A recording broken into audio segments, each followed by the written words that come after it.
Hello there, and welcome to The Weary Researcher and another journey into the mysteries that keep us wondering about our place in this vast cosmos.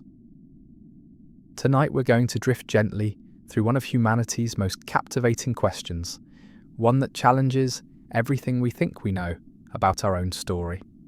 Were we the first civilization on Earth? It's a question that whispers through ancient ruins, echoes in underwater discoveries, and lingers in the shadows of our deepest archaeological mysteries. Before we begin our quiet exploration, I'd love to know where in the world you're listening from tonight, and what time it is in your corner of the universe.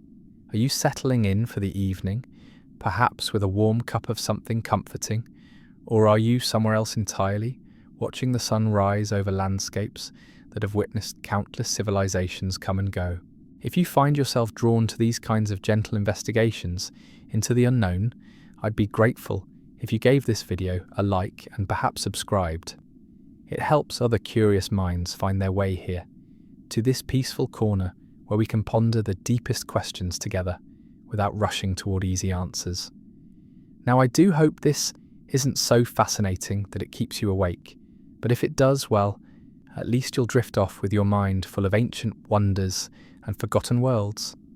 So settle in, let your thoughts become as fluid as ocean currents, and let's begin this soft journey into the possibility that human civilization might be far older and far more mysterious than we've ever dared to imagine.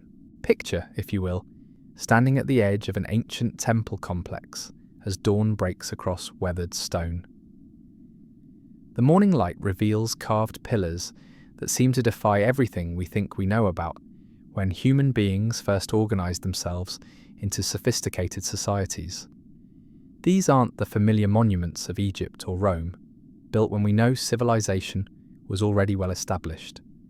These are structures that predate agriculture itself, erected by people who are supposedly still wandering in small bands, hunting and gathering, living simple lives without permanent settlements or complex social organisation. And yet here they stand, massive stone circles arranged with astronomical precision, decorated with intricate carvings of animals and symbols whose meanings have been lost to time. This isn't a fantasy or a work of fiction. This is Göbekli Tepe in modern-day Turkey, and it's just one piece of a puzzle that's quietly revolutionising our understanding of human history. For generations, we've told ourselves a neat, orderly story about how civilization began. First came agriculture, we said, around 10,000 years ago. People learned to plant crops and domesticate animals, which allowed them to settle down in permanent villages.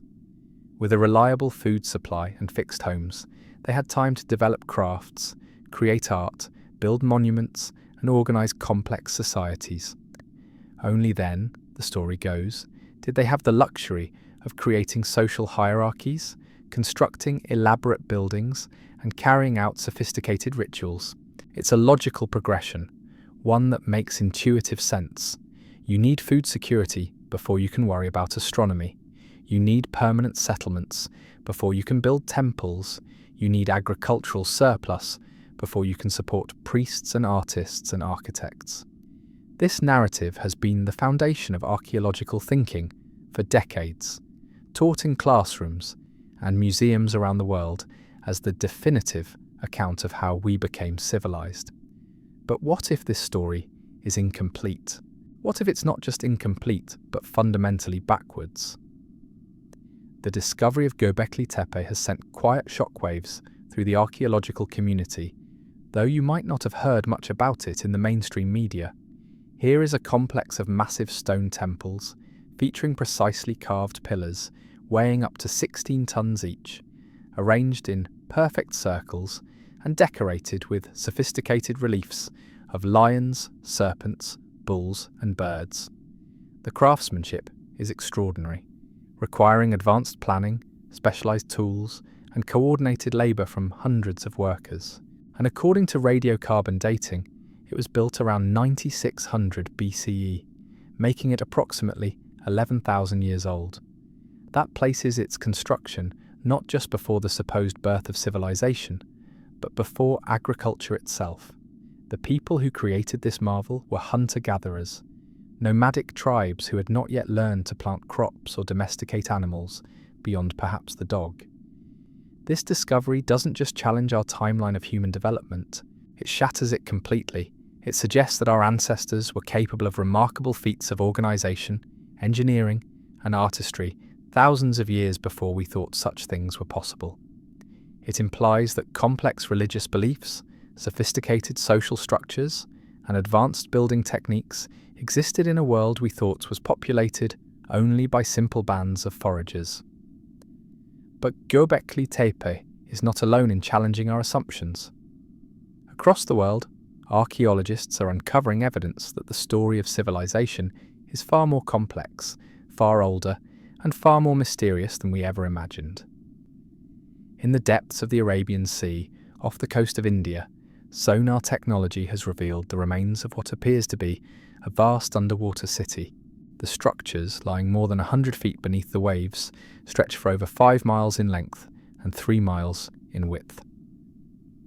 Carbon dating of artifacts recovered from the site suggests they could be up to 9,000 years old, predating even the famous Harappan civilization of the Indus Valley. The preservation is remarkable, with walls, foundations, and what appear to be planned streets visible in the sonar images. If these dates are confirmed, this underwater site would represent one of the oldest known urban settlements in human history, built when most of the world was supposedly still populated by small nomadic groups. Similarly, off the coast of Gujarat, marine archaeologists have discovered the submerged remains of what may be the legendary city of Dwarka, described in ancient Sanskrit texts as a golden metropolis that was swallowed by the sea. The underwater ruins include massive stone blocks, carved pillars, and what appear to be the foundations of a sophisticated port city, with stone anchors suggesting a thriving maritime trade network. These aren't isolated discoveries. Beneath the waters of the Mediterranean, the ancient Egyptian port cities of Heracleion and Thonis have been found perfectly preserved, complete with temples, statues, and harbour infrastructure. In the North Sea, the lost landscape of Doggerland, which once connected Britain to continental Europe, is slowly revealing evidence of the hunter-gatherer societies that called it home before rising seas claimed their world.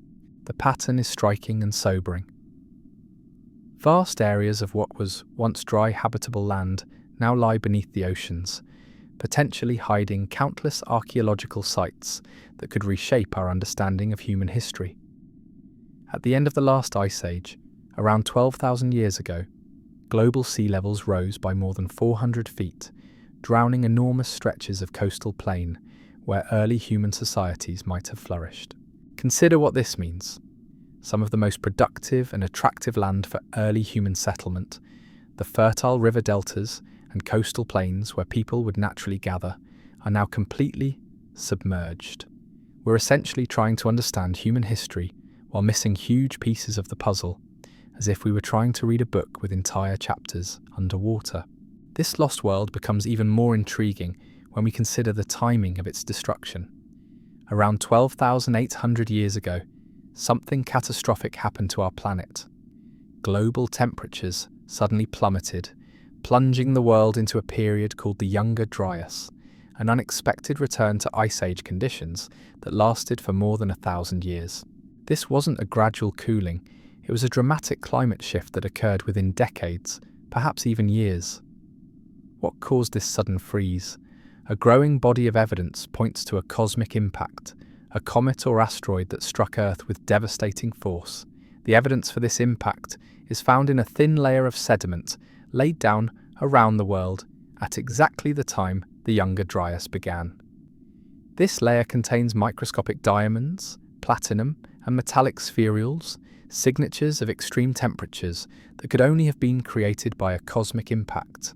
The timing is remarkable and troubling. Just as human beings were developing increasingly sophisticated societies, just as they were creating the first monumental architecture, and perhaps the first cities, a cosmic catastrophe reset the clock. The impact would have triggered massive wildfires, darkened the skies with debris, and plunged the world into a nuclear winter-like scenario. Archaeological evidence suggests that human populations crashed dramatically at this time.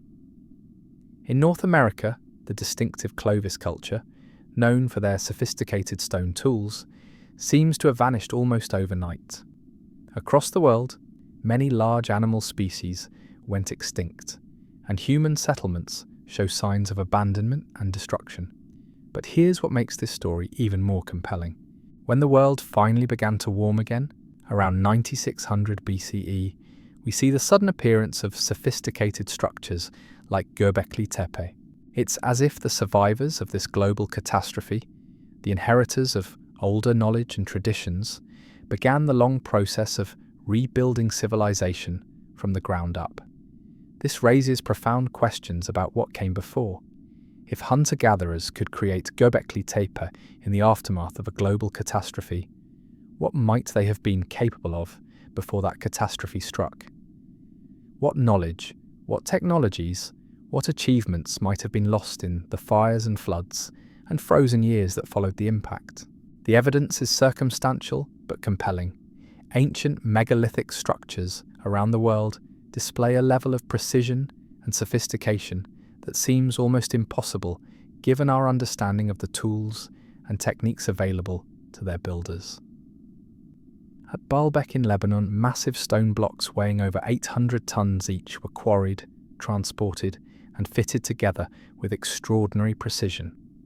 Even today, with modern cranes and machinery, moving stones of this size would be an enormous challenge. In Egypt, the precision of the Great Pyramid continues to astound engineers. The base is level to within just 2.1 centimeters.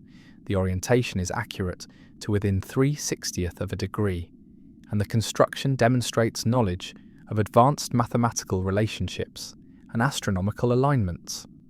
The logistics of moving over 2 million stone blocks, some weighing 15 tons or more, and fitting them together with such precision suggests organizational capabilities and technical knowledge that seem to far exceed what we would expect from a civilization supposedly in its infancy. Similar mysteries appear around the world. In Peru, the massive stones of Sacsayhuaman are fitted together so precisely that you cannot slide a knife blade between them, despite the irregular shapes of the blocks. On Easter Island, nearly 900 massive stone statues were carved and transported across the island using techniques that remain mysterious. In England, Stonehenge demonstrates sophisticated understanding of astronomy and engineering, with massive trilithons arranged to mark celestial events with remarkable precision. These monuments are scattered across thousands of miles and thousands of years, yet they share common characteristics that suggest either widespread cultural diffusion or the independent development of remarkably similar capabilities. They require advanced planning, sophisticated tools, precise mathematical knowledge, and the ability to organize and coordinate the labor of hundreds or thousands of workers. But perhaps most intriguingly, many of these ancient sites demonstrate knowledge that we might not expect early civilizations to possess. Göbekli Tepe, for instance, is precisely aligned with celestial objects, suggesting its builders had detailed knowledge of astronomy. The Antikythera mechanism, discovered in a Greek shipwreck, is a bronze device that could predict the positions of planets and eclipses with remarkable accuracy, demonstrating a level of mechanical sophistication that wasn't matched again until the development of clockwork in medieval Europe.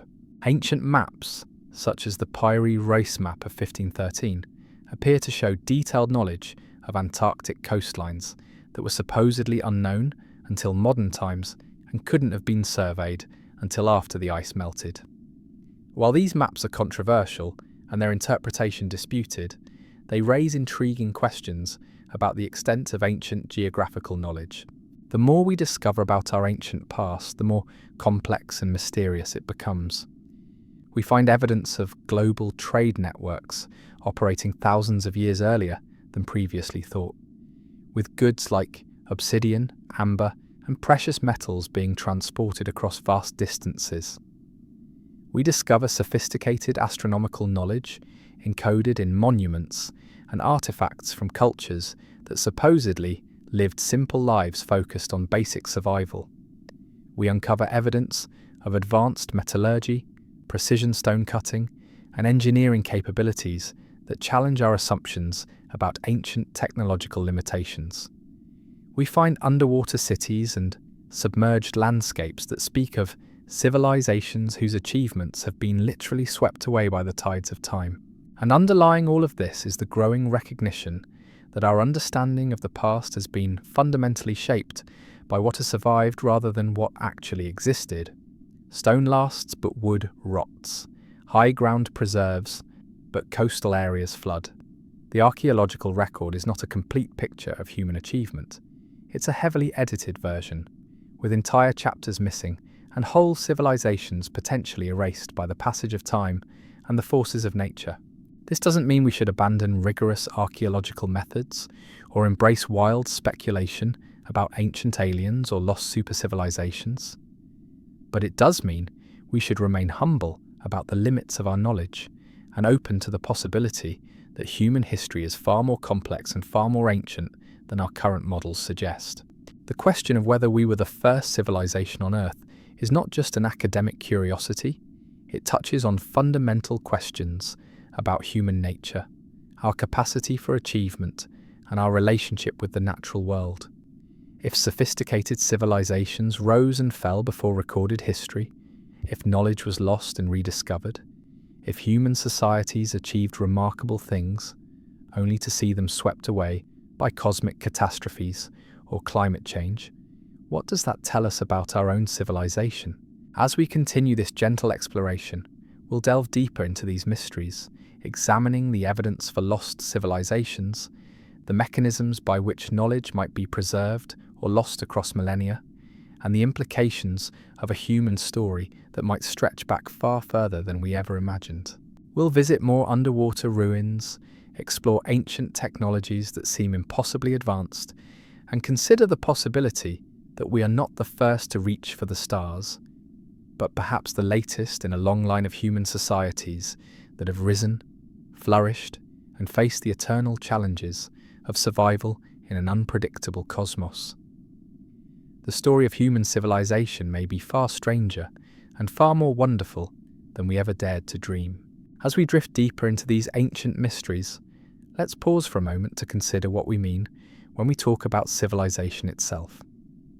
It's easy to think of civilization as a simple binary, a switch that gets flipped from primitive to advanced. But perhaps that's part of the problem with our understanding. Perhaps civilization is more like a river, flowing and changing, sometimes running deep and wide, other times reduced to a trickle, but never entirely disappearing. When archaeologists speak of the first civilizations, they typically point to a handful of criteria: permanent settlements, social stratification, specialized crafts, organized religion, monumental architecture, and most importantly, written language. By these measures, Mesopotamia holds the crown as humanity's first great civilizational flowering, emerging around 3500 BCE with the Sumerians and their revolutionary cuneiform script. But what if these criteria tell only part of the story? What if they reflect not the birth of civilization, but simply the moment when civilization became visible to us through the lens of archaeology? Written records survive, stone monuments endure, but what about the countless generations who may have achieved remarkable things using materials and methods that time has erased? Consider the sophisticated astronomical knowledge required to construct Göbekli Tepe. The massive stone pillars are arranged not randomly, but according to precise celestial alignments. The builders understood the movements of stars and constellations well enough to encode this knowledge into permanent stone. This suggests not just casual observation of the night sky, but generations of careful study, record-keeping, and mathematical calculation. Yet these were supposedly hunter-gatherers, people who left no written records, no permanent settlements, no obvious signs of the complex social organization we associate with civilization. How did they acquire and preserve such knowledge without writing? How did they coordinate the labour of hundreds of workers without permanent leadership structures? How did they develop the engineering expertise to move 16-ton stones without leaving any trace of the tools and techniques they used? The answer may lie in forms of knowledge preservation that we've largely forgotten in our literate age. Indigenous cultures around the world have maintained incredibly detailed and accurate information across centuries using oral traditions, songs, ceremonies, and symbolic systems that require no writing. Australian Aboriginal peoples have preserved geographical and astronomical knowledge for over 40,000 years through songlines and dreamtime stories. Polynesian navigators crossed vast Pacific distances using mental maps encoded in chants, star patterns, and wave formations. Perhaps the builders of Göbekli Tepe were part of a similar tradition, one that transmitted complex knowledge through methods that leave no archaeological trace. Their civilization might have been as sophisticated as any that followed, but expressed through perishable media, oral traditions, and wooden structures that have long since returned to the earth. This possibility becomes even more intriguing when we consider the global distribution of similar megalithic sites, from the stone circles of Britain to the temple complexes of Malta, from the dolmens of Korea to the mysterious structures of Easter Island. Ancient peoples around the world, independently, developed remarkably similar approaches to monumental construction. The techniques vary, but the underlying principles, the astronomical alignments, and the sheer ambition remain strikingly consistent. Was this convergent evolution, the natural result of human societies reaching similar levels of complexity, or might it suggest connections and knowledge exchanges that operated on a scale we haven't yet recognized? Some researchers have proposed that these similarities reflect a much older tradition, a shared heritage that stretches back to a time when the world's continents were connected by lower sea levels and shorter ocean crossings. The mystery deepens when we examine the precision and sophistication of ancient construction techniques. At Puma Punku in Bolivia, massive stone blocks have been cut and shaped with tolerances that rival modern machining. The surfaces are so flat and the angles so precise that they seem almost machine-made. The joints between blocks are so tight that even today's best stonemasons struggle to replicate the achievement. In Egypt, the granite boxes found in the Serapeum of Saqqara display similar precision. These massive stone sarcophagi, each weighing up to 100 tons, are perfectly rectangular, with walls of uniform thickness and surfaces polished to mirror smoothness. The tolerances are measured in thousandths of an inch, a level of precision that would be challenging even with modern equipment. How were such achievements possible with copper tools and stone hammers? Some researchers suggest that these ancient builders possess techniques and technologies that we've lost or never discovered. Others propose that our understanding of ancient capabilities has been systematically underestimated, that human ingenuity and persistence can achieve far more than we give it credit for. But there's another possibility, one that's both more speculative and more unsettling. What if some of these achievements represent not the beginning of human technological development, but the remnants of its decline? What if the precision and sophistication we see in the oldest monuments reflects not primitive peoples reaching beyond their capabilities, but skilled civilizations working with degraded versions of once superior techniques? This idea finds support in an unexpected place, the myths and legends that traditional cultures have preserved alongside their practical knowledge. Around the world, indigenous peoples tell remarkably similar stories about a time before time, a golden age when their ancestors possessed great knowledge and built magnificent cities. These stories speak of catastrophic floods, fires from the sky, and the loss of ancient wisdom. The Aboriginal Australians speak of the Dreamtime, a period when ancestor spirits shaped the land and established the laws that govern existence.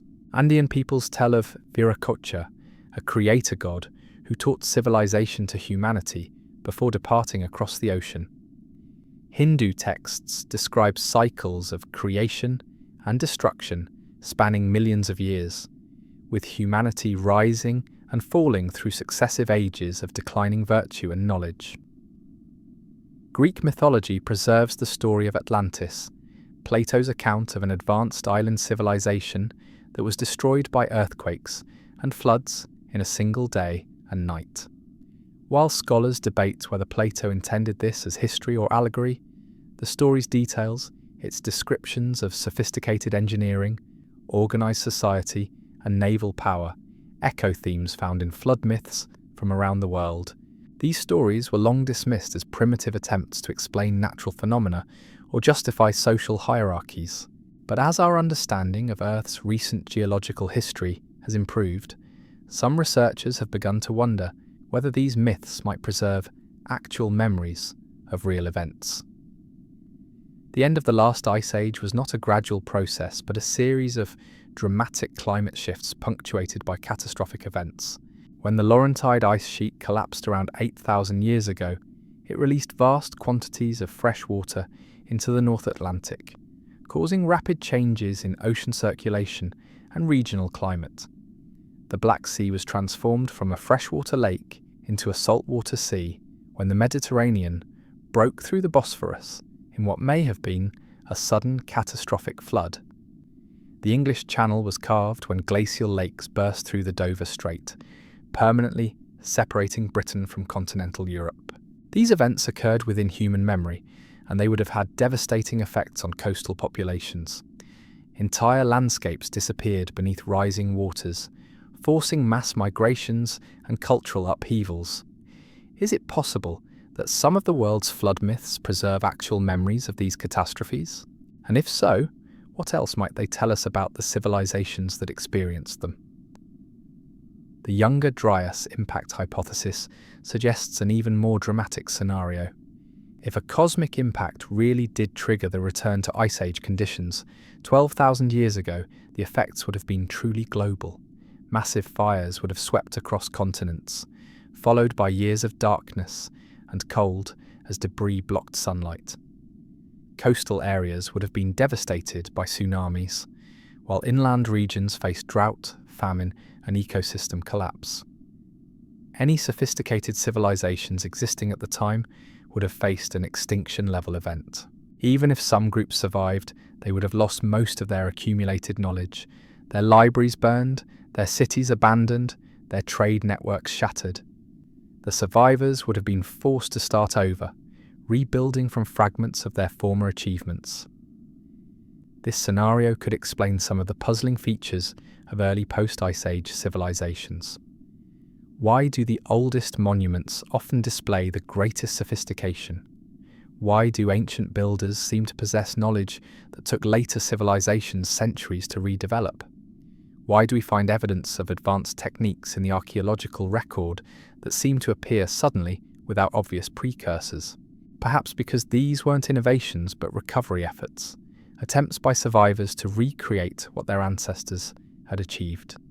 Perhaps the builders of Göbekli Tepe weren't primitive hunter-gatherers reaching beyond their capabilities, but the inheritors of older traditions working to preserve and transmit knowledge that had nearly been lost forever.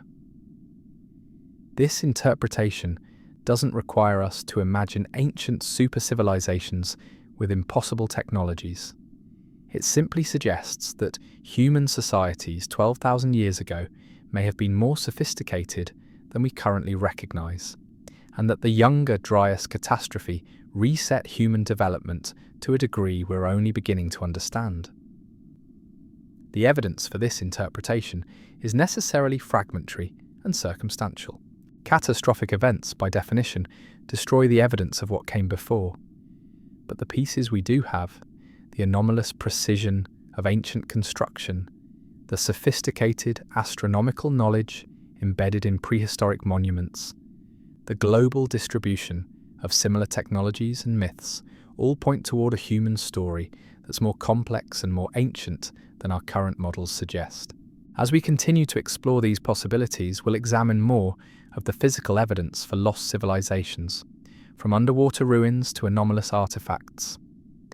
We'll consider how knowledge might be preserved across millennia and what mechanisms could allow human societies to recover from near extinction, and we'll grapple with the implications of a human history that might stretch back not just thousands of years before the accepted birth of civilization, but tens of thousands. The question of whether we were the first civilization on Earth is becoming not just a matter of archaeological curiosity, but a fundamental challenge to our understanding of human potential and resilience. If we are indeed the inheritors of older wisdom, if our species has faced cosmic catastrophes before and survived to rebuild, what does that tell us about our own future? The answers may lie hidden beneath the waves, buried under millennia of sediment, or encoded in the myths and monuments our ancestors left behind. As we piece together these ancient puzzles, we're not just exploring the past, we're discovering who we really are and what we might be capable of becoming. And as we drift further into these ancient enigmas, we encounter perhaps one of the most compelling pieces of evidence for sophisticated pre-civilization knowledge: the mysterious precision of megalithic construction that spans the globe like whispered secrets carved in stone. These aren't random piles of rocks assembled by accident, but carefully engineered monuments that demonstrate mathematical understanding, astronomical knowledge, and construction techniques that challenge every assumption we hold about ancient capabilities. Take the trilithon stones of Baalbek in Lebanon, 3 massive limestone blocks that form part of an ancient temple foundation. Each of these giants weighs approximately 800 tons, making them among the largest worked stones in human history. To put this in perspective, that's roughly equivalent to the weight of 600 modern automobiles, all carved from solid rock and fitted together with precision that would be challenging even today. The logistics of moving such massive stones boggle the mind. The quarry where they were cut lies several kilometres from the temple site, across terrain that would have presented enormous challenges for transportation. Modern engineers, with cranes capable of lifting hundreds of tons and specially designed vehicles for moving heavy loads, consider such an operation extraordinarily complex. Yet somehow, thousands of years ago, ancient builders accomplished this feat using techniques that remain completely mysterious. But the true marvel isn't just the size of these stones, it's the precision with which they were placed. The blocks fit together so perfectly that the joints between them are barely visible, creating a foundation of such stability that it has endured earthquakes, wars, and millennia of weathering. The surfaces are so flat and the angles so exact that they seem to have been shaped by machines rather than hand tools. This same precision appears in megalithic sites around the world, as if ancient builders everywhere had access to the same sophisticated techniques. In Peru, the fortress of Sacsayhuaman features massive granite blocks, cut and fitted with such accuracy that you cannot insert a knife blade between them. These aren't simple rectangular stones, but complex polygonal shapes that interlock like pieces of a 3-dimensional puzzle. The challenges here go far beyond simple construction. Granite is one of the hardest stones on Earth, requiring diamond-tipped tools or extremely advanced techniques to shape with such precision. Yet the ancient Peruvians achieved tolerances that rival modern machining, creating joints so tight that the entire structure has survived centuries of earthquakes in one of the most seismically active regions on the planet. Perhaps even more intriguing is the site of Pumapunku, also in Bolivia, where massive andesite blocks have been cut and shaped with tolerances measured in fractions of inches. The surfaces are so smooth they appear polished, the corners so sharp they could cut paper, and the angles so precise they seem to have been measured with modern instruments. Some blocks feature complex interlocking shapes that would challenge contemporary engineers to reproduce. What makes these achievements even more remarkable is the altitude at which they were accomplished. Pumapunku sits over 12,000 feet above sea level, in thin air that makes even simple physical labour exhausting. Yet ancient builders managed to quarry, transport, and precisely fit massive stones in conditions that would challenge modern construction crews equipped with oxygen tanks and power tools. These precision stone works appear not just in the Americas and the Middle East, but across the globe, from the dolmens of Korea to the temple complexes of Malta.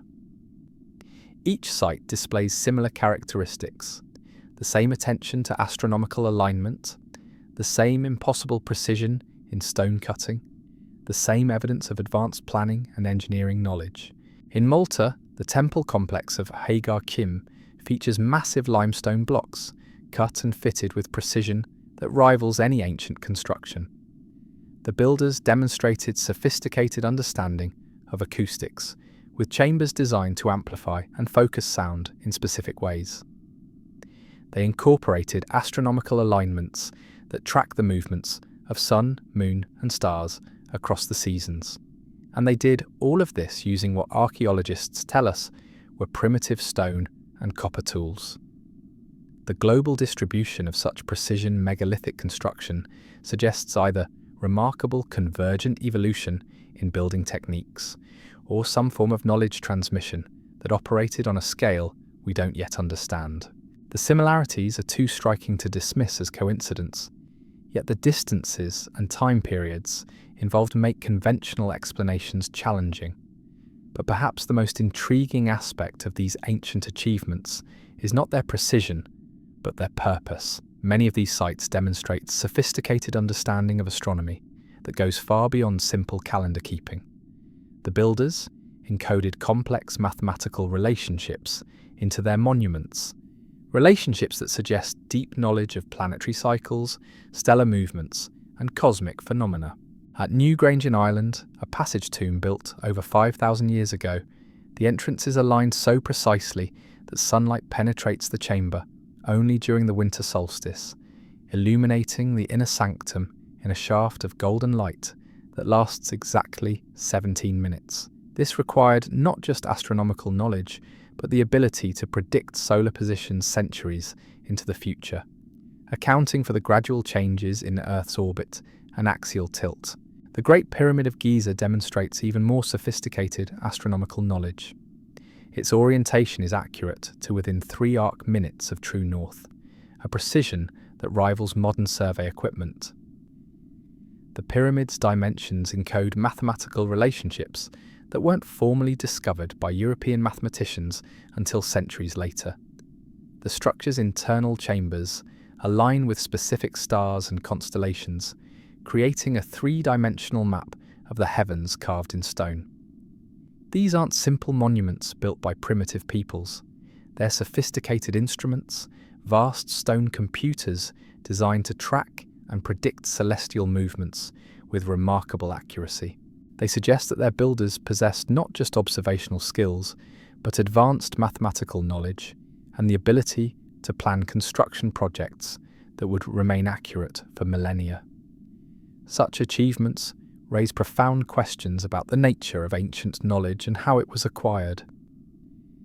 Developing accurate astronomical understanding requires centuries of careful observation, mathematical analysis, and record-keeping. It demands stable societies with the leisure time for scholarly pursuits and the institutional memory to preserve knowledge across generations. Yet many of these astronomical monuments predate the supposed emergence of complex civilizations. They were built by peoples who left no obvious evidence of writing systems, permanent cities, or the social hierarchies we associate with advanced learning. How did hunter-gatherers develop the mathematical sophistication to predict eclipses? How did nomadic tribes acquire the engineering knowledge to build precision observatories? The answer may lie in forms of knowledge preservation that we've systematically underestimated. Indigenous cultures around the world have maintained incredibly sophisticated information systems using oral traditions, ceremonial practices, and symbolic representations that require no written records. These systems can preserve detailed technical knowledge, historical records, and complex mathematical relationships across thousands of years. Australian Aboriginal cultures have maintained accurate geographical and astronomical knowledge for over 40,000 years through songlines, ceremonial chants that encode navigation routes, water sources, and stellar positions in poetic form. Polynesian navigators crossed thousands of miles of open ocean using mental maps that encoded wave patterns, stellar positions, and seasonal changes in oral traditions passed down through generations. Perhaps the builders of ancient megalithic sites operated within similar knowledge systems, preserving and transmitting sophisticated technical information through methods that leave no archaeological trace. Their monuments might represent not the crude attempts of primitive peoples, but the sophisticated achievements of cultures that express their knowledge through stone rather than script. This possibility becomes even more intriguing when we consider the apparent decline in precision and sophistication over time at many ancient sites. The oldest structures often display the greatest technical achievement, while later additions show progressively cruder workmanship. It's as if the builders were working from inherited knowledge that gradually degraded as the original techniques were forgotten or lost. At many Egyptian sites, for instance, the oldest pyramid complexes display remarkable precision in their construction, while later pyramids show increasingly poor workmanship and structural problems. The same pattern appears at megalithic sites across Europe, where the earliest stone circles demonstrate sophisticated astronomical alignments, while later additions often miss their intended targets by significant margins.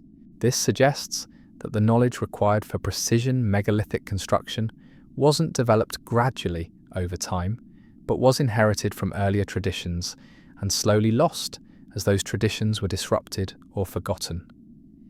The builders weren't innovating. They were attempting to recreate achievements from an earlier era, working from incomplete instructions or fragmentary memories of superior techniques. Such scenarios make perfect sense in the context of the Younger Dryas catastrophe. A cosmic impact capable of triggering global climate change would have shattered existing knowledge systems, destroyed libraries and learning centres, and forced survivors to rebuild from fragments of their former achievements. The precision, megalithic construction we see in the post-impact period might represent recovery efforts, attempts to recreate what had been lost in the catastrophe. This interpretation doesn't require us to imagine impossible ancient technologies or supernatural intervention. It simply suggests that human societies 12,000 years ago may have achieved greater sophistication than we currently recognize, and that the Younger Dryas event reset human development in ways we're only beginning to understand. The evidence for such sophisticated pre-impact civilizations continues to emerge from underwater archaeological sites around the world. These submerged ruins offer tantalizing glimpses of human achievements that predate the accepted timeline of civilization, preserved beneath the waves like time capsules from a forgotten era.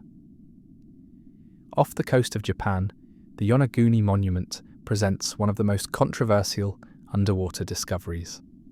This massive stone structure, lying 60 feet beneath the Pacific, features what appear to be carved steps, platforms, and geometric shapes that some researchers interpret as artificial construction.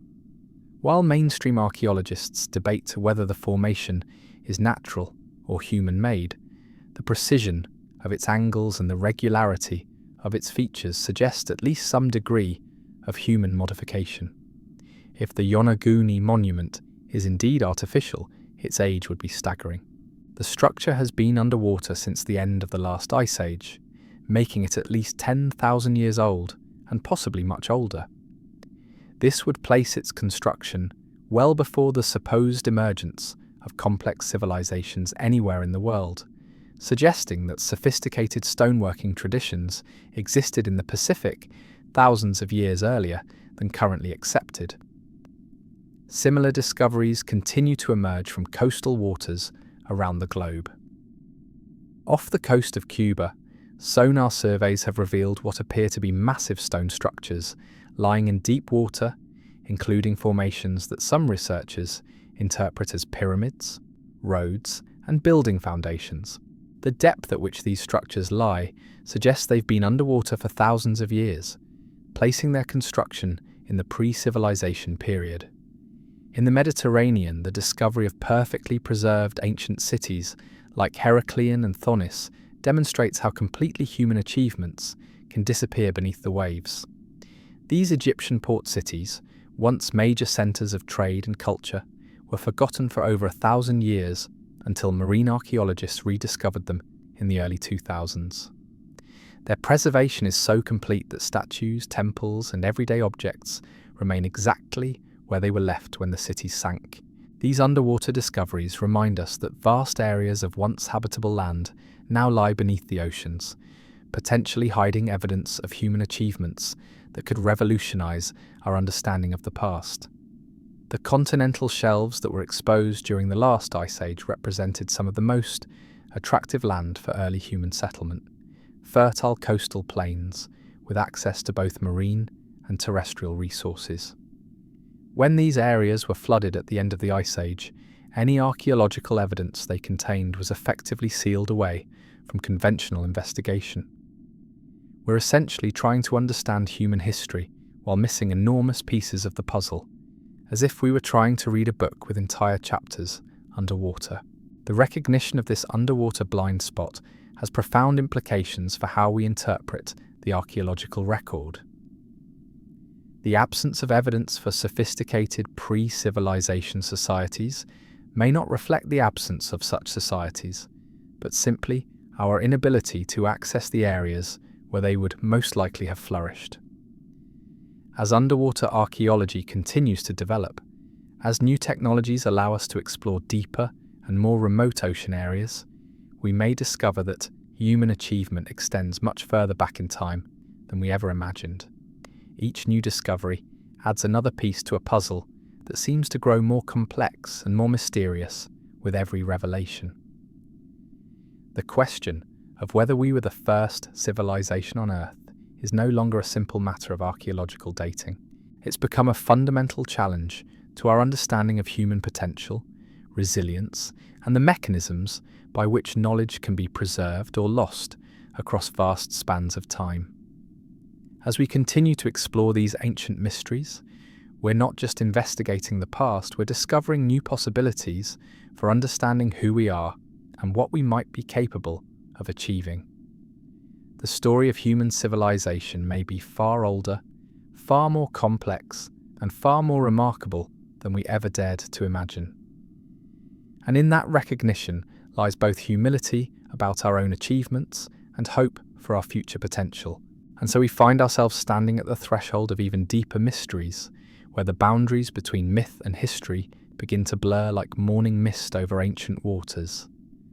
Because if there's one thing that becomes clear as we explore these underwater ruins and precision megalithic structures, it's that our ancestors possessed knowledge systems we're only beginning to appreciate. Knowledge that was preserved not in libraries or universities, but in ways that seem almost magical to our modern, literate minds. Consider for a moment how indigenous cultures around the world have maintained incredibly detailed information across thousands of years without ever writing a single word.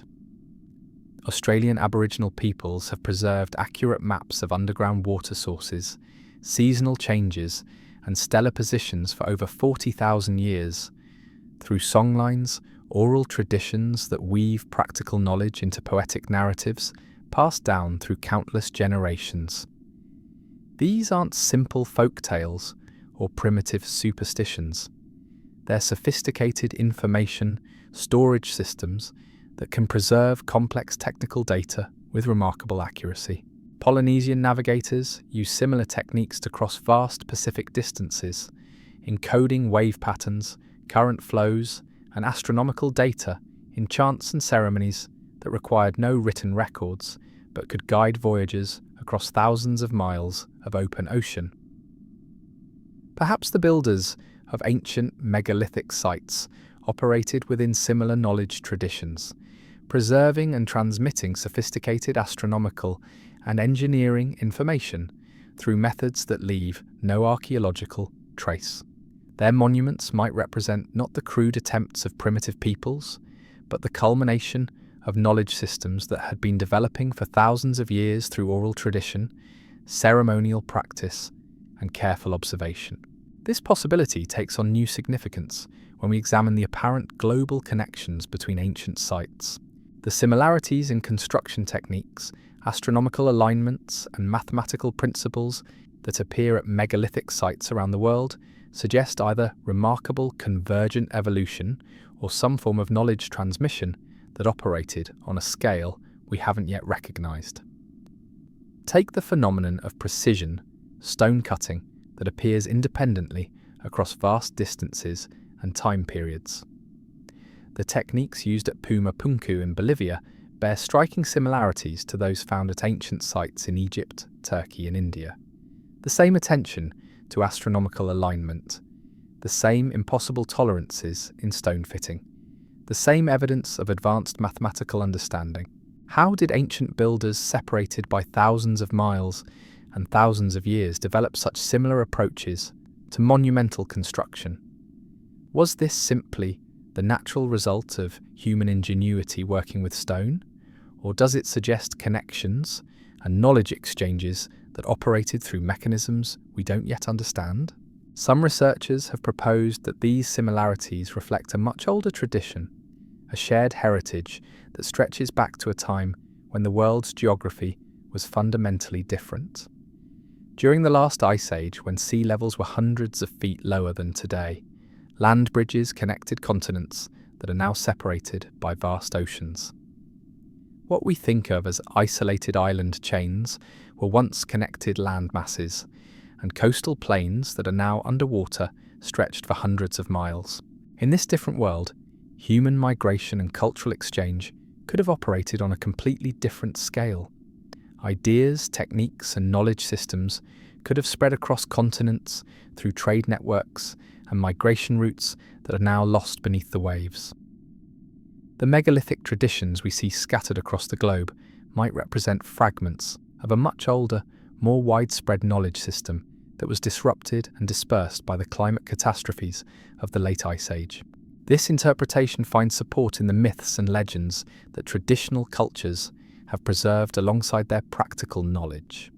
Around the world, indigenous peoples tell remarkably similar stories about a time before time, a golden age when their ancestors possessed great knowledge and built magnificent cities that were later destroyed by floods, fires, and cosmic catastrophes. These stories speak of advanced civilizations that mastered engineering, astronomy, and navigation, societies that built great works of stone and metal before being swept away by forces beyond their control. While scholars have traditionally interpreted these myths as symbolic or allegorical, their global distribution and remarkable consistency in detail suggest they might preserve actual memories of real events. The Hindu concept of cyclical time, with its vast epochs of creation and destruction spanning millions of years, describes humanity rising and falling through successive ages of declining virtue and knowledge. Each cycle ends in catastrophe, forcing survivors to rebuild civilization from fragments of their former achievements. What we experience as human history, in this view, represents just the latest chapter in an endlessly repeating story of rise, achievement, destruction, and recovery. Similar themes appear in cultures around the world. The Greek story of Atlantis describes an advanced island civilization that possessed sophisticated engineering, organized government, and powerful naval forces before being destroyed by earthquakes and floods in a single day and night. While Plato may have intended this as allegory, the specific details he provides, the descriptions of harbour construction, agricultural systems, and urban planning, echo real archaeological discoveries from the ancient world. Andean peoples preserve stories of Viracocha, a culture hero who taught civilization to humanity before departing across the ocean, promising to return in times of great need. These traditions describe a time when their ancestors possessed knowledge of astronomy, engineering, and agriculture that was later lost and had to be slowly rediscovered. Even more intriguingly, many of these mythological traditions preserve specific technical details that weren't understood by scholars until recent scientific discoveries. Ancient Vedic texts describe flying vehicles with technical specifications that read like aerospace engineering manuals. Mesopotamian creation myths contain accurate descriptions of planetary formation and cosmic evolution that anticipate modern astronomical theories by thousands of years. The Dogon people of Mali have maintained oral traditions describing the orbital characteristics of Sirius B, a white dwarf star that wasn't discovered by European astronomers until the invention of advanced telescopes in the 20th century.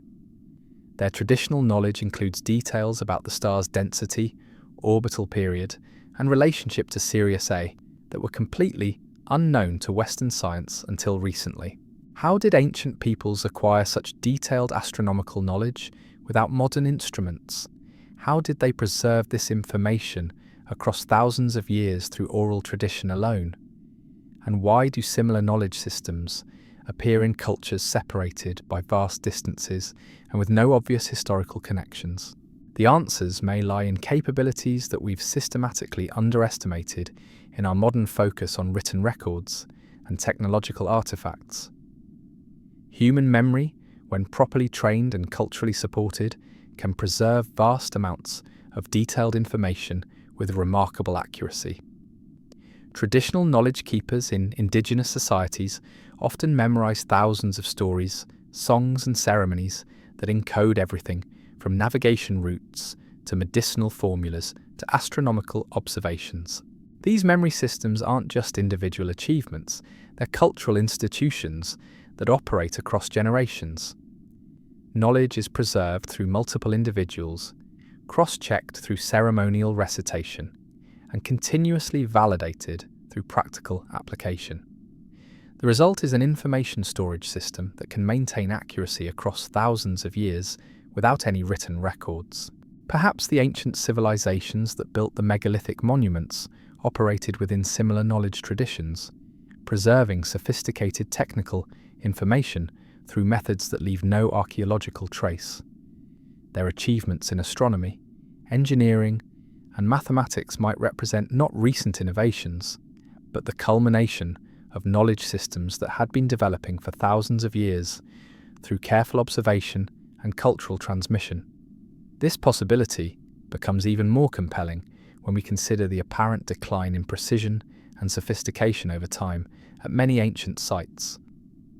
As we've seen, the oldest structures often display the greatest technical achievement, while later additions show progressively cruder workmanship.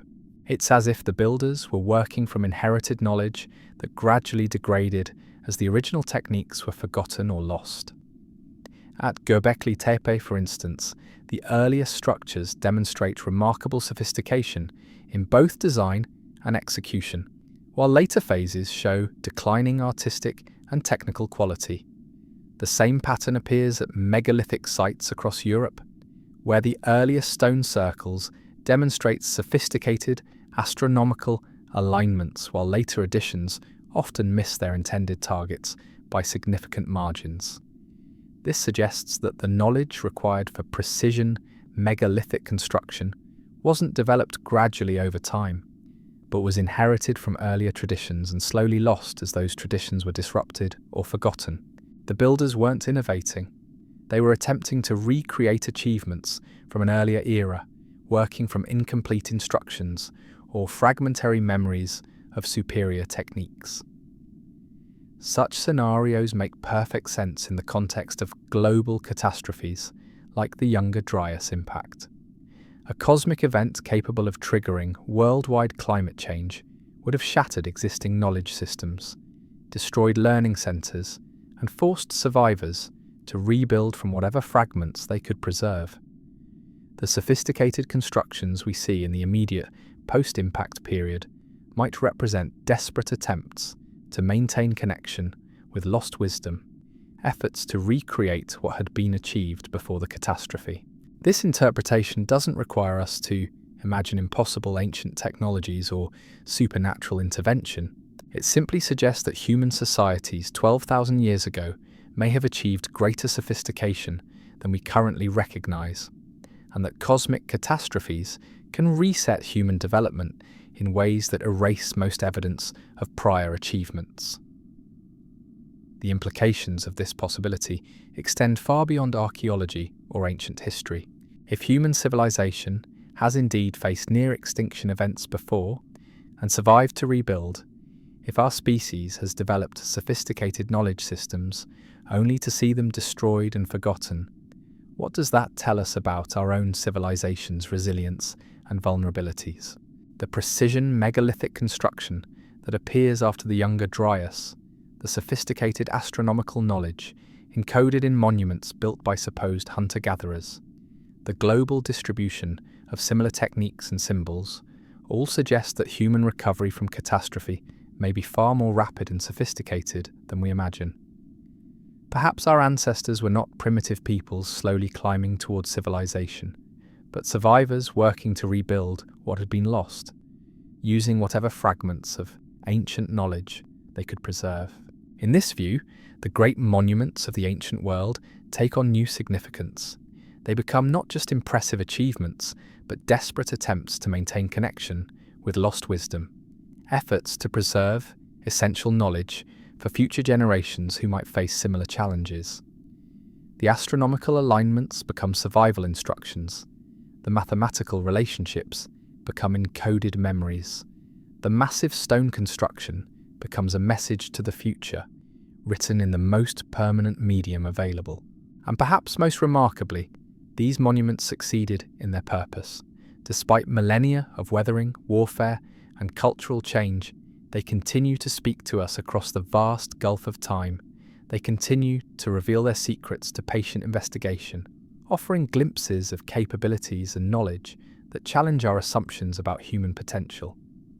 As we stand before these ancient achievements, we're reminded that human civilization may be far more resilient, far more capable, and far more ancient than we ever dared to imagine. The question of whether we were the first civilization on Earth is becoming not just a matter of archaeological curiosity, but a fundamental exploration of what it means to be human in a cosmos that seems determined to test our species' ability to survive and thrive despite impossible odds.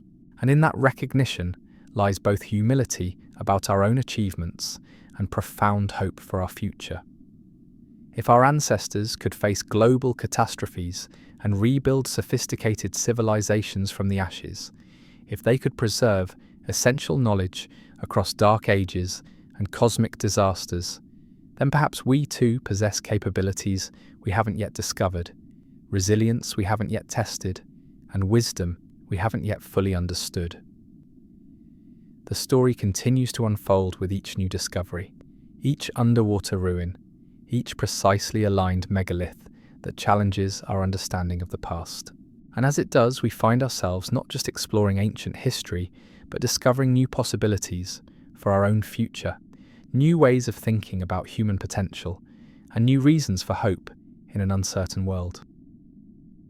The mysteries of our ancient past may ultimately prove to be the keys to our future, whispered instructions from ancestors who faced the darkness and found ways to kindle new light for generations yet to come.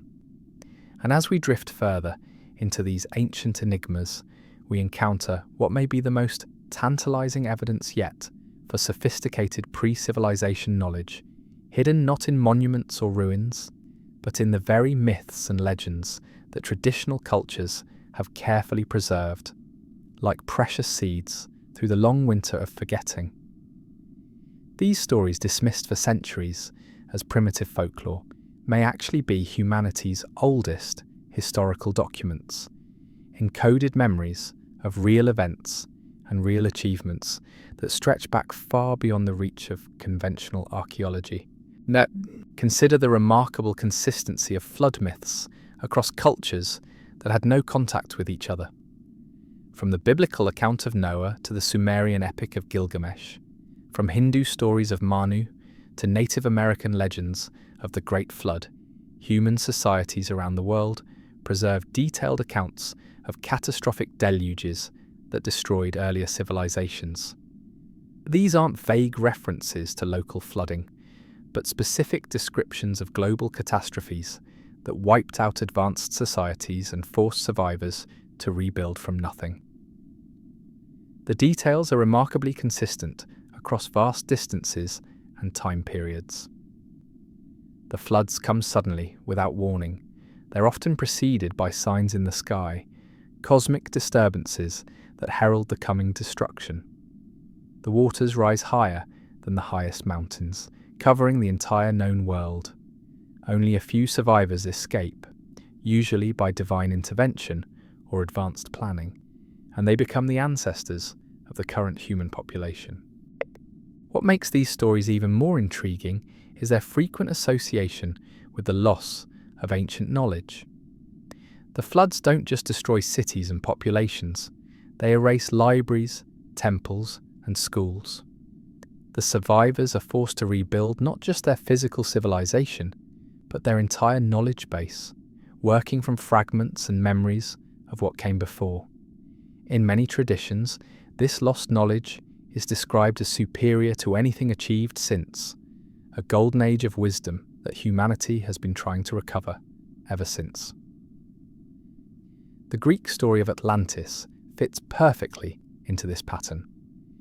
Plato describes an island civilization that possessed advanced engineering, sophisticated urban planning, and powerful naval technologies.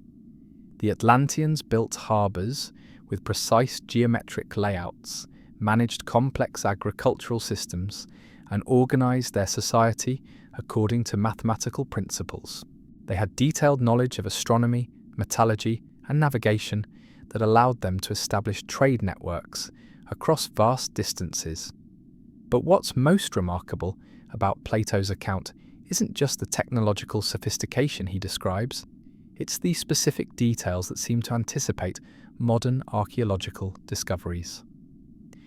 His descriptions of Atlantean harbour construction match techniques found at ancient Mediterranean ports. His accounts of their agricultural systems mirror the sophisticated water management found at sites like Angkor Wat. His references to their astronomical knowledge echo the precision alignments found at megalithic sites around the world. Either Plato possessed remarkable foresight about archaeological discoveries that wouldn't be made for thousands of years, or he was drawing on traditional accounts that preserved actual memories of real achievements. The latter possibility becomes more compelling when we consider that Plato explicitly states he learned the Atlantis story from Egyptian priests who claimed it was based on ancient records preserved in their temples. Egypt, of course, has its own traditions of lost civilizations and forgotten knowledge. The ancient Egyptians spoke of the Zep-Tepi, the first time when the gods ruled directly on earth and taught humanity the arts of civilization. This golden age was described as a period of perfect harmony, advanced knowledge, and magnificent achievements that were later lost through cosmic catastrophes and human failings. The parallels with other mythological traditions are striking. Hindu cosmology describes similar cycles of creation and destruction, with humanity rising and falling through successive ages of declining virtue and wisdom. The Kali Yuga, our current age, is described as the darkest period in the cosmic cycle, when most ancient knowledge has been lost and humanity struggles with fragmentary memories of greater achievements. What's particularly intriguing about these cyclical cosmologies is their vast timescales. While Western traditions tend to compress human history into a few thousand years, Hindu and Buddhist texts describe cosmic cycles spanning millions of years, with multiple rises and falls of human civilization occurring within each cycle. Modern science, with its recognition of periodic cosmic catastrophes and mass extinctions, is beginning to suggest that such vast timescales might not be as unrealistic as once believed.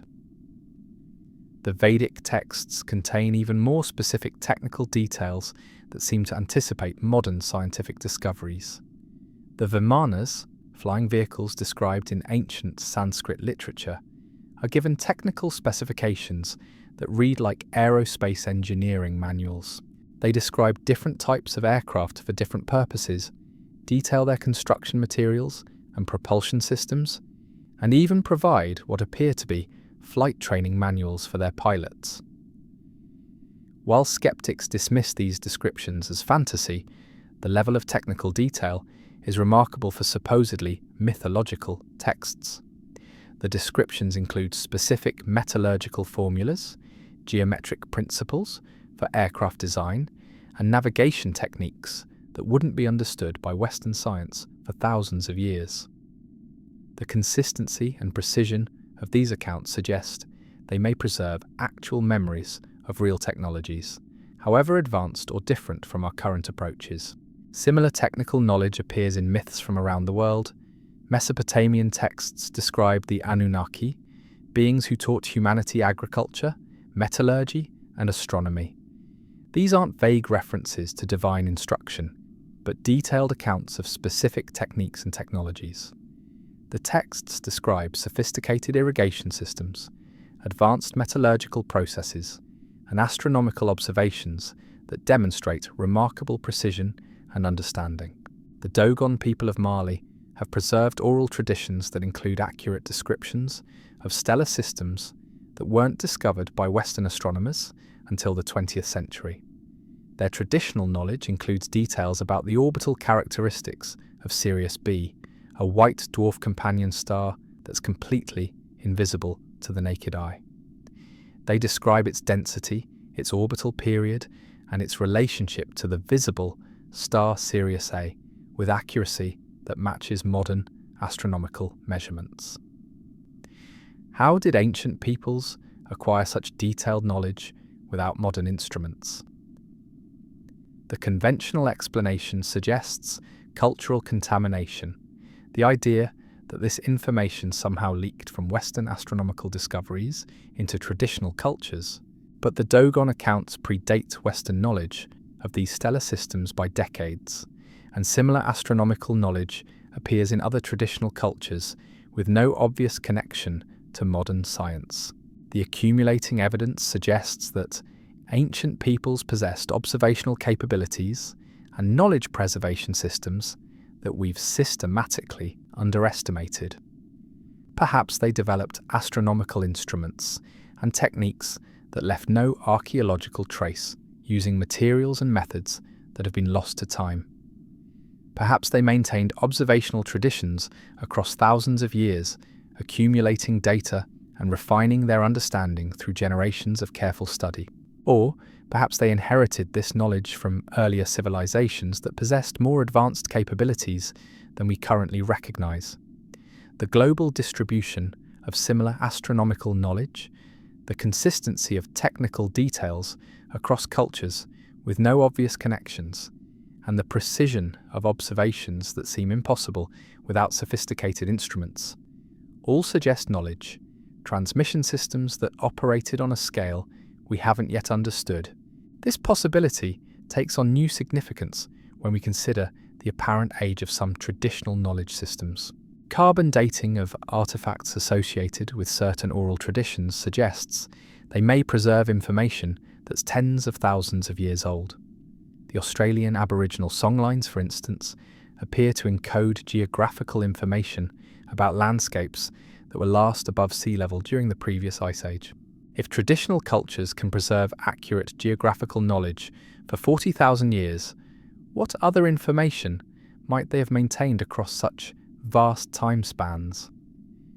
Could they preserve memories of technological achievements, social organizations, and knowledge systems that existed before the accepted birth of civilization? Could the myths and legends we've dismissed as primitive folklore actually be humanity's oldest historical records? Carefully preserved accounts of real events and real achievements from the deep past? The implications are staggering. If traditional knowledge systems can maintain accuracy across tens of thousands of years, then the technological and social achievements described in ancient myths might represent not fantasy but memory. The flying vehicles of the Vedic texts, the advanced engineering of Atlantis, the sophisticated astronomy of Mesopotamian traditions might all preserve accounts of real human achievements from ages when our species possessed capabilities we've forgotten how to recognize. This interpretation doesn't require us to abandon scientific skepticism or embrace supernatural explanations. It simply suggests that human knowledge preservation systems are far more sophisticated and durable than we've realized, and that the mythological traditions we've dismissed might contain historical information of unprecedented antiquity and accuracy. The recognition of this possibility fundamentally changes how we approach ancient texts and traditional knowledge. Instead of dismissing myths as primitive attempts to explain natural phenomena, we might begin to read them as historical documents, carefully preserved accounts of human experiences that stretch back far beyond the reach of conventional archaeology. And if these traditions really do preserve memories of advanced ancient civilizations, then the question of whether we were the first civilization on Earth takes on new urgency. We might not just be investigating archaeological curiosities, but recovering knowledge systems that could inform our understanding of human potential and help us prepare for the challenges that lie ahead. The ancient myths speak not just of great achievements, but of great catastrophes, cosmic events that destroyed entire civilizations and forced survivors to rebuild from fragments. If these accounts preserve actual historical memories, then they might also preserve warnings, instructions for recognizing and surviving the kinds of catastrophic events that our own civilization might face. The Younger Dryas impact hypothesis suggests that cosmic catastrophes are not just mythological concepts, but real geological events that occur with disturbing regularity. If ancient myths preserve memories of such events, then they might also preserve knowledge about how human societies can prepare for, survive, and recover from catastrophes that could threaten our own civilization. In this view, the ancient monuments and precision constructions we've been exploring take on new significance, and they become not just impressive achievements, but survival instructions, attempts by ancient peoples to preserve essential knowledge for future generations who might face similar challenges. The astronomical alignments become early warning systems, the mathematical relationships become encoded survival manuals. The massive stone construction becomes a library written in the most permanent medium available. And perhaps most remarkably, these ancient knowledge preservation systems continue to function today. Despite millennia of cultural change, technological development, and social upheaval, the myths and monuments continue to speak to us, offering glimpses of human capabilities and knowledge systems that challenge our assumptions about the past and our possibilities for the future. The question of whether we were the first civilization on Earth is revealing itself to be far more than an archaeological puzzle. It's becoming a fundamental exploration of human resilience, creativity, and the mechanisms by which knowledge can be preserved across cosmic timescales. As we continue to decode these ancient messages, we're not just learning about the past, we're discovering new possibilities for our own future, new ways of thinking about human potential, and new strategies for ensuring that our own achievements might survive whatever challenges the cosmos might send our way. The conversation between past and future continues in every precisely aligned stone, every preserved myth, every underwater ruin that challenges our understanding of human history. And in that conversation, we might find not just answers about where we came from, but guidance for where we're going, whispered instructions from ancestors who faced the darkness and found ways to kindle new light for generations yet to come. As we drift deeper into these ancient mysteries, let's pause for a moment to consider one of the most intriguing aspects of this puzzle: the artifacts themselves that seem to whisper of technologies and capabilities that shouldn't exist according to our current understanding of ancient human development.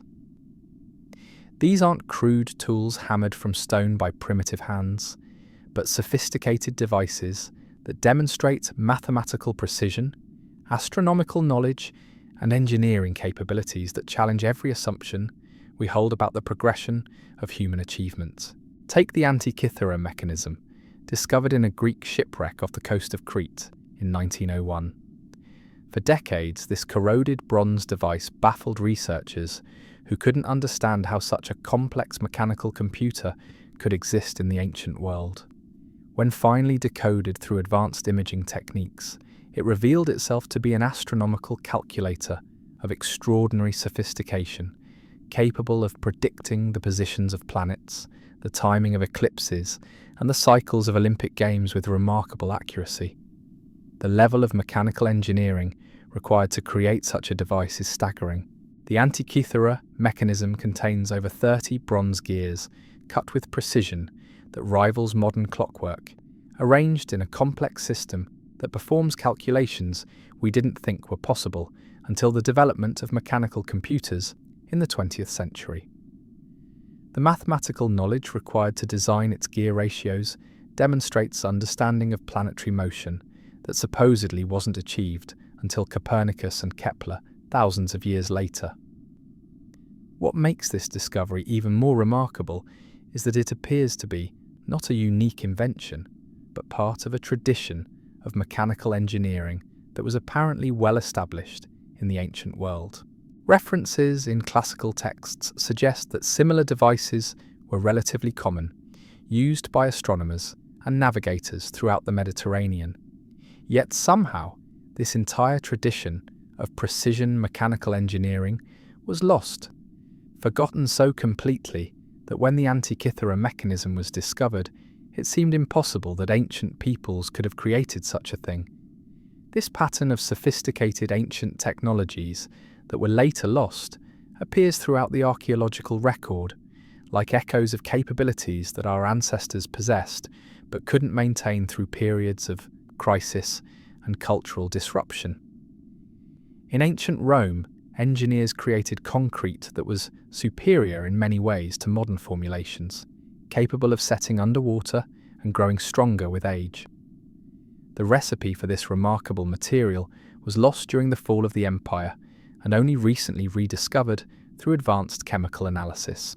The Damascus steel produced by ancient metalworkers displayed properties that modern metallurgists struggle to replicate, with distinctive patterns and exceptional strength that resulted from techniques we still don't fully understand. These weren't simple alloys hammered together by trial and error, but sophisticated materials that required precise control of temperature, timing, and chemical composition. In Central America, the ancient Maya developed a blue pigment called Maya blue that has proven remarkably resistant to fading, acids, and weathering. Despite centuries of chemical analysis, researchers have only recently begun to understand the complex process by which this pigment was created, involving the combination of organic dyes with clay minerals through techniques that demonstrate sophisticated understanding of chemistry and materials science. These lost technologies raise profound questions about the nature of human knowledge and how it's preserved or lost across time. How did ancient peoples develop such sophisticated capabilities? Why were these techniques forgotten? And what other knowledge might have been lost during periods of civilizational collapse or catastrophic change? The answer may lie in the fragility of complex knowledge systems and their dependence on stable social structures and institutional continuity. Advanced technologies require not just individual genius, but entire networks of specialists, teachers, students, and supporting institutions. When these networks are disrupted by war, disease, climate change, or cosmic catastrophes, the knowledge they preserve can vanish with startling speed. Consider how quickly we might lose our own technological capabilities if our current civilization faced a major disruption. Most modern technologies depend on global supply chains, specialized manufacturing facilities, and educational institutions that train the experts needed to maintain them. If these systems were interrupted for even a few decades, much of our technological knowledge could become irretrievable, remembered only in texts that future archaeologists might dismiss as mythological accounts of impossible achievements. This fragility of knowledge systems becomes even more significant when we consider the evidence for periodic catastrophic events in Earth's recent history. The Younger Dryas impact, if it really occurred, would have represented exactly the kind of civilization-ending catastrophe that could wipe out entire knowledge traditions, while leaving only fragments for survivors to work with. Perhaps the sophisticated artifacts we find in the archaeological record represent not the peak achievements of ancient civilizations, but the remnants of much more advanced knowledge systems that were shattered by cosmic catastrophes and slowly lost as survivors struggled to rebuild. The Antikythera mechanism might be one of the last examples of a tradition of precision engineering that was once widespread but gradually forgotten as the institutions that supported it were destroyed or abandoned. This interpretation gains support from the apparent decline in technological sophistication that appears at many ancient sites over time. At Göbekli Tepe, the earliest structures demonstrate remarkable artistic and engineering achievement, while later phases show progressively cruder workmanship. The same pattern appears in ancient Egypt, where the oldest pyramids display the greatest precision and sophistication, while later monuments show declining technical capabilities. It's as if the builders were working from inherited knowledge that gradually degraded as the original techniques were forgotten or lost. Each generation possessed slightly less understanding than the one before, until eventually the knowledge required for the most sophisticated achievements was completely lost, leaving only crude attempts to recreate what had been accomplished in earlier eras. But perhaps the most intriguing aspect of these lost technologies is how they seem to anticipate or parallel modern discoveries in unexpected ways. The precision of ancient astronomical observations, the sophistication of mechanical devices like the Antikythera mechanism, and the advanced properties of materials like Damascus steel and Maya blue all suggest that ancient peoples were exploring the same fundamental principles that drive modern science and technology. This convergence might reflect the universal nature of physical laws and mathematical relationships that any advanced civilization would eventually discover. The same principles that govern planetary motion, metallurgy, and chemical reactions operate regardless of when or where they're investigated. Perhaps ancient civilizations simply developed different approaches to applying these principles, approaches that were lost when their supporting knowledge systems collapsed, but that might still offer valuable insights for modern researchers. Some of the most intriguing examples of this convergence appear in ancient texts that describe technologies or phenomena that weren't understood by Western science until very recently. Vedic texts contain descriptions of atomic theory, electromagnetic radiation, and quantum mechanical principles that seem impossible for ancient peoples to have understood without sophisticated experimental apparatus. Mesopotamian astronomical texts demonstrate knowledge of planetary periods and celestial mechanics that required centuries of precise observation to develop.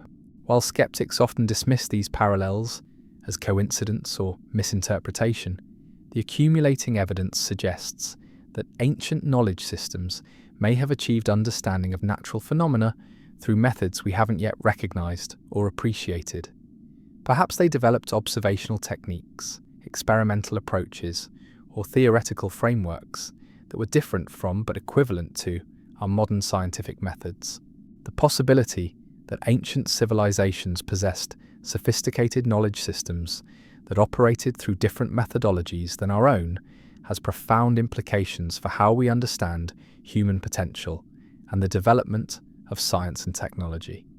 If our ancestors could achieve remarkable understanding of natural phenomena through approaches we've forgotten or never discovered, what other capabilities might we be missing? What other ways of investigating and understanding the universe might be possible? These questions become even more compelling when we consider the global distribution of similar knowledge and technologies across ancient cultures that supposedly had no contact with each other. The appearance of precision astronomical observations, sophisticated mathematical understanding, and advanced engineering capabilities in cultures separated by vast distances and time periods suggests either remarkable convergent evolution or knowledge transmission systems that operated on a scale we haven't yet recognized. The alternative possibility, that these similarities reflect inheritance from much older knowledge traditions that were once global in scope, challenges our fundamental assumptions about human history and development. If ancient civilizations really did possess sophisticated technologies and knowledge systems that were later lost through catastrophic events, then our current understanding of human progress may be fundamentally incomplete.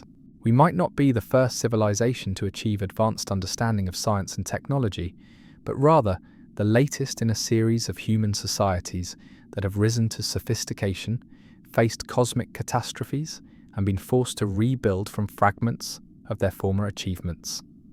In this view, human history becomes not a linear progression from primitive to advanced, but a cyclical pattern of achievement, loss, and recovery that has been playing out for thousands of years.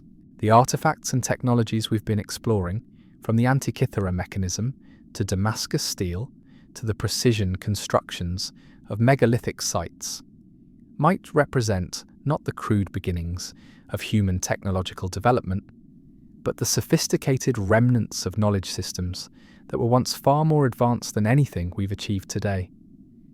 They might be fragments of a human heritage that stretches back far beyond the accepted timeline of civilization, echoes of capabilities that our species has possessed and lost and struggled to recover multiple times throughout our history. This possibility transforms our understanding of what it means to be human and what we might be capable of achieving. Instead of seeing ourselves as the pinnacle of human development, we might be just one phase in an ongoing cycle of human achievement that has been shaped by cosmic forces beyond our control. The knowledge and technologies we're developing today might be not innovations but rediscoveries, attempts to recreate capabilities that our ancestors possessed long before recorded history began. And if this interpretation is correct, then the ancient artifacts and monuments that have been challenging our assumptions about the past might also be offering guidance for our future. They might represent not just impressive achievements, but survival instructions, attempts by ancient peoples to preserve essential knowledge for descendants who would face similar challenges and opportunities. The precision astronomical alignments become early warning systems for cosmic events. The sophisticated engineering becomes instruction manuals for rebuilding after catastrophe. The advanced materials and technologies become examples of what human ingenuity can achieve when properly focused and supported by stable institutions. In this view, the question of whether we were the first civilization on Earth becomes not just an archaeological curiosity, but a fundamental exploration of human resilience and potential. The answer might determine not just how we understand our past, but how we prepare for our future, how we preserve our own achievements, and how we ensure that human knowledge and capability can survive whatever challenges the cosmos might send our way. As we continue to decode these ancient messages written in stone and bronze and myth, we're not just exploring human history, we're discovering the full scope of human possibility. And in that discovery lies both humility about our own achievements and profound hope for what we might yet accomplish, guided by the whispered wisdom of ancestors who faced the darkness and found ways to kindle light that still burns today, thousands of years later, waiting patiently for us to recognize its glow. The conversation between past and future continues in every artifact that challenges our assumptions, every monument that encodes forgotten knowledge, every myth that preserves memories of achievements we're only beginning to understand. And as we learn to listen to these ancient voices, we might discover that the greatest human adventure is not reaching for new frontiers, but remembering who we've always been and what we've always been capable of becoming. And so, as we drift toward the end of our gentle journey, Through these ancient mysteries, we find ourselves contemplating not just what came before, but what this all means for us, here, now, in our own moment, in the vast sweep of human time. Because if there's one thing that becomes clear as we explore these underwater cities and precision-cut megaliths, these sophisticated artifacts and preserved mythologies, it's that the story of human civilization is far more complex, far more resilient, and far more mysterious than we ever dared to imagine. We began this exploration with a simple question. Were we the first civilization on Earth? But what we've discovered is that the question itself reveals assumptions we didn't even know we were making. We assumed that human progress moves in a straight line, from simple to complex, from primitive to advanced. We assumed that sophisticated knowledge requires writing systems, permanent cities, and the kind of institutional structures we recognize from recorded history. We assumed that the absence of evidence means evidence of absence. But the ancient world keeps whispering different stories. Stories of hunter-gatherers who somehow possessed the astronomical knowledge to build precision observatories. Stories of societies that could move 800-ton stones with tolerances that challenge modern engineering. Stories of knowledge systems that could preserve detailed technical information across thousands of years without leaving any written records. Stories of civilizations that rose to remarkable heights only to be swept away by cosmic catastrophes, leaving only fragments for their descendants to puzzle over. Perhaps the most profound lesson emerging from these discoveries is that human capability and human knowledge are far more flexible, far more resilient, and far more ancient than our current models suggest. We've been thinking about civilization as something that happens when people settle down, develop agriculture, and create the surplus needed to support specialists and institutions. But what if civilization is something deeper, something that flows through human societies like an underground river, sometimes surfacing in monuments and artifacts, sometimes disappearing for centuries or millennia, but never entirely drying up? The evidence suggests that our ancestors were capable of remarkable achievements long before they supposedly learned to plant crops or build permanent cities. They encoded sophisticated astronomical knowledge in stone circles that have endured for thousands of years. They developed precision engineering techniques that we're still trying to understand. They created knowledge preservation systems that could maintain accuracy across dozens of generations without any written records. These weren't primitive peoples slowly stumbling towards civilization. These were sophisticated human beings working within knowledge traditions that may have been developing for thousands of years, using methods and approaches that we've largely forgotten in our focus on written records and technological artifacts. The recognition of this deeper, more ancient form of human sophistication changes everything. It suggests that the great achievements we see in the archaeological record, from Göbekli Tepe to the Antikythera mechanism, aren't the beginning of human technological development, but perhaps the remnants of knowledge systems that were once far more widespread and advanced.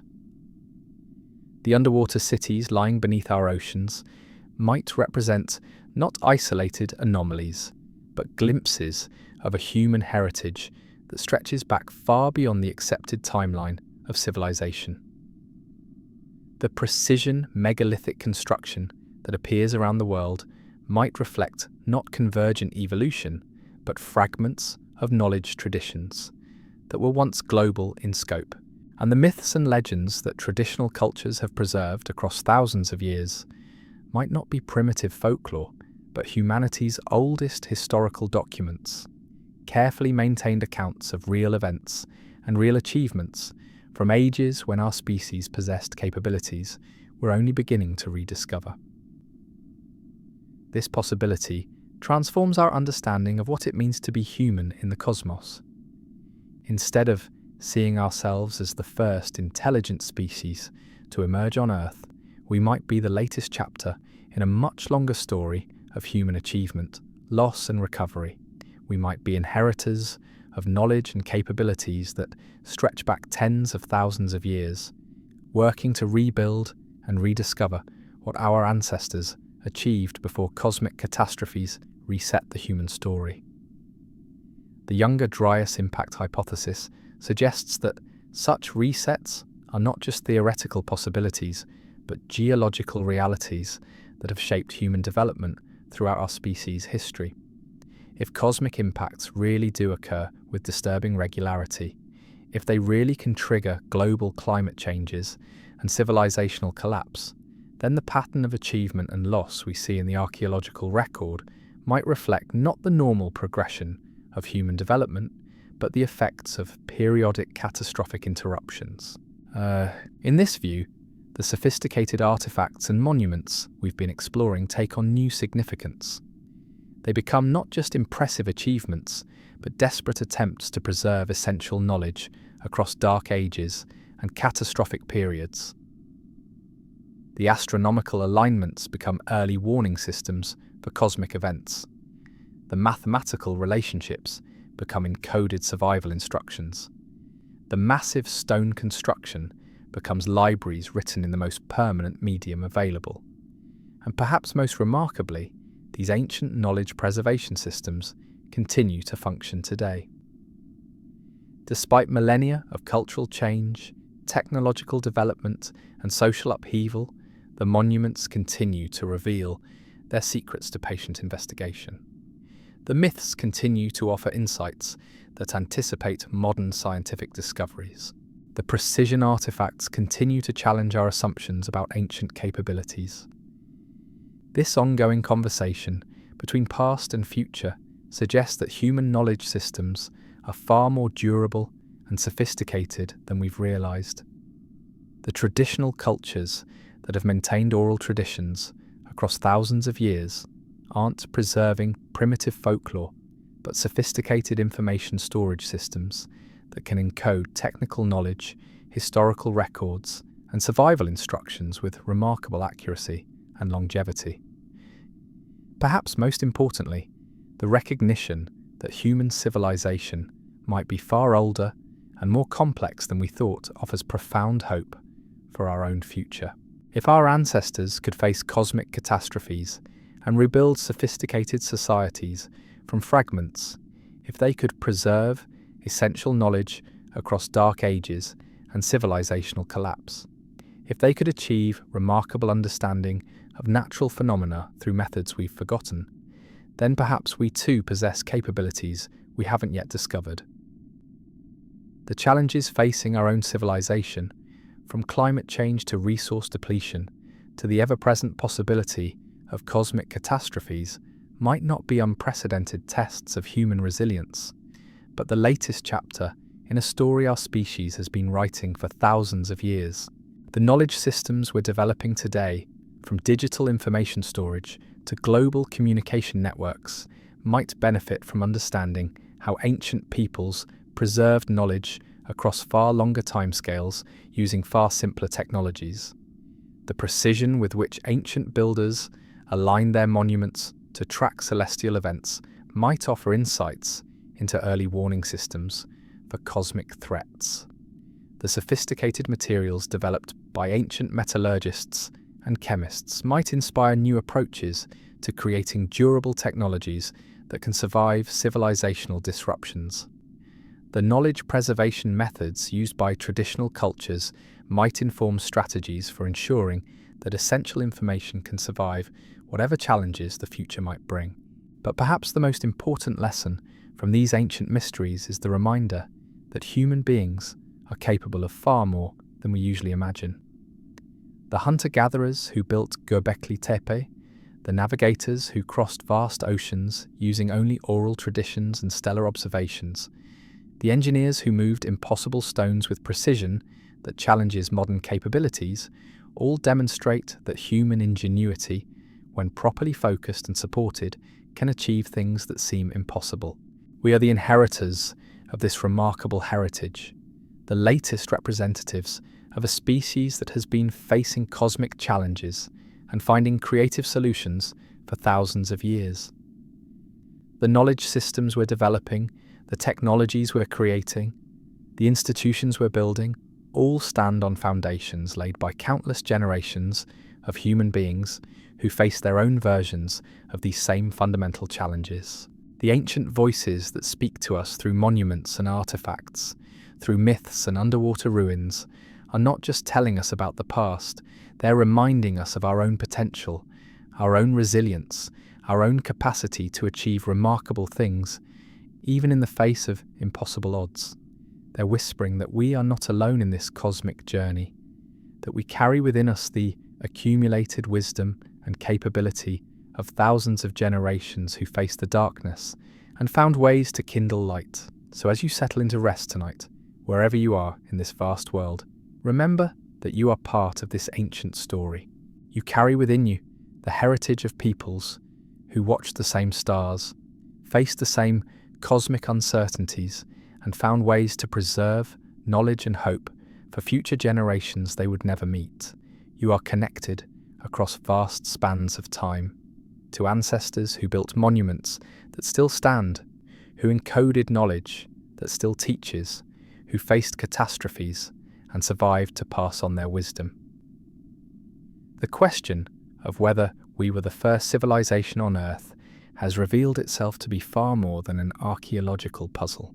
It's become a fundamental exploration of human potential, resilience, and our place in the cosmic story. And while we may never know all the answers, while some mysteries may remain forever hidden beneath the waves or lost in the mists of time, we've discovered something perhaps more valuable: the recognition that human beings have always been capable of remarkable things, and that the greatest adventures in human history may still lie ahead, waiting for us to remember who we've always been and what we've always been capable of becoming. The conversation between past and future continues, whispered in the wind that moves through ancient stone circles, encoded in the myths that traditional peoples still preserve, hidden in the underwater ruins that patient archaeologists continue to discover. And in that ongoing conversation, we find not just knowledge about where we came from, but guidance for where we're going, hope for what we might achieve, and the quiet assurance that whatever challenges the cosmos might send our way, the human spirit has faced them before and found ways to not just survive, but to thrive, to create, and to pass on the light of knowledge to generations yet to come.